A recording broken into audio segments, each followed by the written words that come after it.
Dengarkan suami istri, begitu kita menikah, hebat sekali. Begitu kita menikah, tubuh suami itu milik istrinya, tubuh istri itu milik suaminya.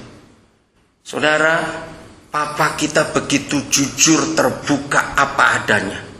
Maka itu salah. Saudara, jangan pernah tabu bicara masalah seks pada anak-anak. Sungguh, saya mengajar di tahun 80-an yang lalu bahwa orang tua harus sering mandi bareng bersama anak-anak sebelum umur mereka 7 tahun atau lebih, tergantung bagaimana kondisi kematangan jiwa anak-anak itu. Kenapa, saudara? Mandi bersama anak-anak itu penting waktu mereka masih kecil. Ada 3 hal yang saya teliti, yang Roh Kudus ajarkan. 1, begitu papa mama bisa telanjang di depan anak-anak, maka gap itu langsung hilang. Gap apa? Halangan apa? Karena kita orang timur, malu. Nah, kata malu hubungan orang tua dengan anak itu membuat anak-anak jadi tertutup, karena orang tua nutup diri. Tapi begitu orang tua bisa terbuka di depan anak-anak yang masih kecil itu, maka anak-anak langsung sadar, papa mama nggak pernah malu kepada kami. Kenapa sering terjadi anak-anak terlambat tahu kena narkoba setelah kena? Kenapa? Karena semua dosa itu pasti ada pendahuluan. Katakan amin. Tidak ada dosa tiba-tiba jalan-jalan, dosa, nggak mungkin itu. Nah, mengapa anak-anak kita sering terlambat? Setelah hamil baru kita tahu, setelah kena narkoba baru tahu, setelah terlibat ini baru tahu. Karena anak-anak nggak terbuka kepada papa mama. Kenapa anak-anak nggak terbuka pada papa mama? Karena papa mama nggak pernah buka diri. Maka itu ajarkan ini. Kata keterbukaan itu di Alkitab luar biasa. Sejak Kejadian 2:25 sudah ditulis, manusia dan istri itu telanjang, tapi mereka dua nggak merasa malu. Itu artinya keterbukaan. Nomor 2, saudara, anak-anak pasti akan tanya, nggak usah diajari, biar mereka berkembang sendiri. Nah, bahkan saya ajari, anak-anak laki mandi dengan papanya, anak-anak perempuan mandi dengan mamanya. Setelah barang, berapa saat kemudian lakukan itu, nggak usah sering, sesekali, bisa sebulan sekali, sebulan 2 kali, tergantung. Maka akan muncul pertanyaan kedua, kenapa punya saya pak beda dengan punya papa atau beda dengan punya mama? Terangkan pada mereka, nanti kalau kamu dewasa akan sama.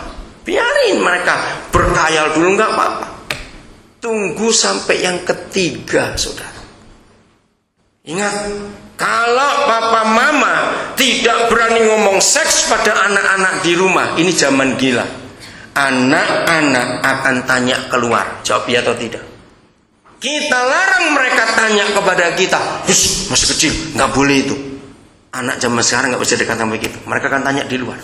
Saudara tahu akibatnya kalau anak-anak kita tanya di luar, betapa mengerikan sekali.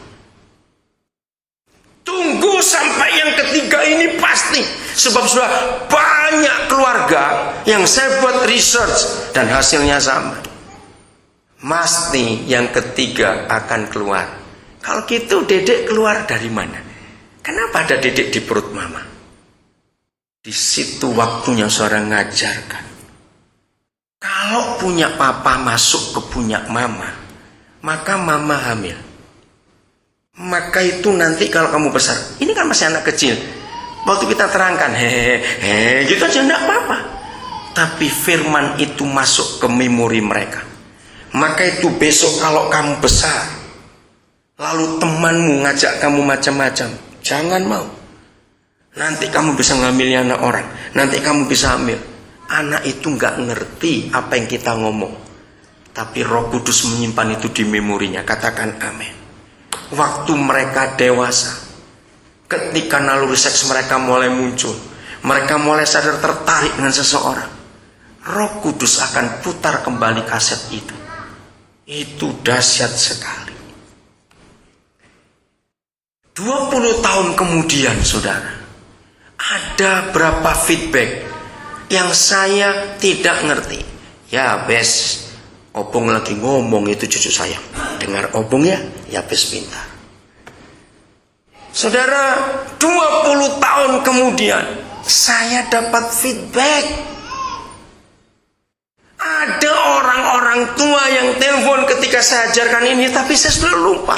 Itu yang saya kagum. Mereka berkata apa?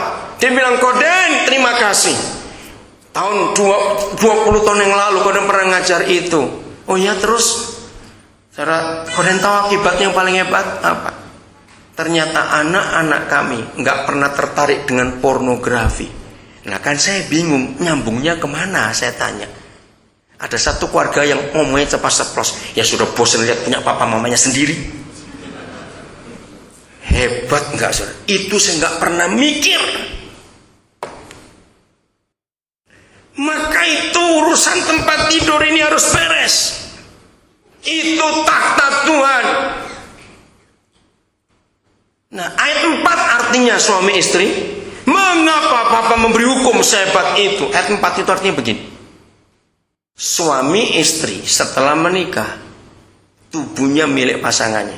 Pertanyaannya, berarti yang punya tubuh punya hak lagi nggak untuk ngatur tubuhnya sendiri? Cepat jawab, punya tidak? Tidak. Siapa yang ngatur? Yang memiliki. Nah, ini rahasianya. Keinginan seks suami istri, siapapun orangnya di dunia, nggak pernah ada yang bareng. Itu nggak pernah. Selalu selang-seling. Kalau saat ini suami siap, istri nggak siap. Lain kali kebalikan, istri siap, suami nggak siap. Saudara, ini rahasia 4. Hebat sekali. Setan, kau dengar. Ini waktunya engkau keluar dari pernikahan kami semua dalam nama Yesus. Jangan suami istri pernah merasa tabu bicara ini di tempat tidur. Begitu yang tidak siap. Nah, maaf ya. Istri itu lebih banyak jahatnya daripada suami. Dalam hal ini, maaf. Dalam hal apa banyak jahatnya? Dengar ya. Karena naluri seks laki dengan perempuan itu beda. Perempuan itu bisa tahan, gak melakukan itu bisa. Laki ini memang kebo betul-betul, saudara. Itu laki, harus laku kita. Ya. Nah, istri kalau sudah ngambek, awas ya, denger ibu-ibu ya, awas. Jangan bilang, pokoknya mau. Awas ngomong begitu. Pokoknya aku tidak mau. 99% terjadi perselingkuhan para suami karena istri tidak mau jujur. Jadi ayat 4 itu mengartikan begini. Yang tidak siap harus ngomong terbuka. Nggak siapnya karena apa? Baik ini suami maupun istri. Nah, ketika yang siap mendengar bahwa pasangannya nggak siap karena A, B, C, D misalnya, maka yang siap menolong yang tidak siap. Berunding, saudara. Hebat sekali. Maka kalau semuanya dikerjakan seperti itu bagus. Ayat 5 sekarang. Ada kata, ada kalimat yang harus dimiliki oleh suami istri. Lagi sekali. Cemarnya tempat tidur kita karena kita nggak pernah ngomong baik-baik. Apalagi kalau sudah sering marah. Rumah kecil, misalnya tipe 3 berapa? 21, terus ke berapa lagi tipe selalu? 36. Ya, anak 4. Mau tidur di kebun nih nggak mungkin. Akhirnya terpaksa tidur satu kamar. Nah, terus yang satu ngadep ke timur, satu ngadep ke selatan, cuma ketemu pantat. Awas. Di Jawil aja bengok. Awas. Saudara, ayat 5 ini bagus. Janganlah kamu apa? Nah, kita semua ngerti ayat ini. Kecuali, nah ini loh. Kecuali apa? Dengan persetujuan bersama. Garis bawah. Saudara, kata persetujuan bersama itu mutlak untuk suami istri miliki. Katakan amin. Saya sering ngajar begini, ini masalah uang. Tergantung gaji saudara, tergantung income saudara. Berikan plafon atau batas. Misalnya suami istri kan gak selalu bareng, kerjaan juga gak bareng. Nah, jadi gini, tergantung saudara punya gaji berapa atau income berapa. Misalnya,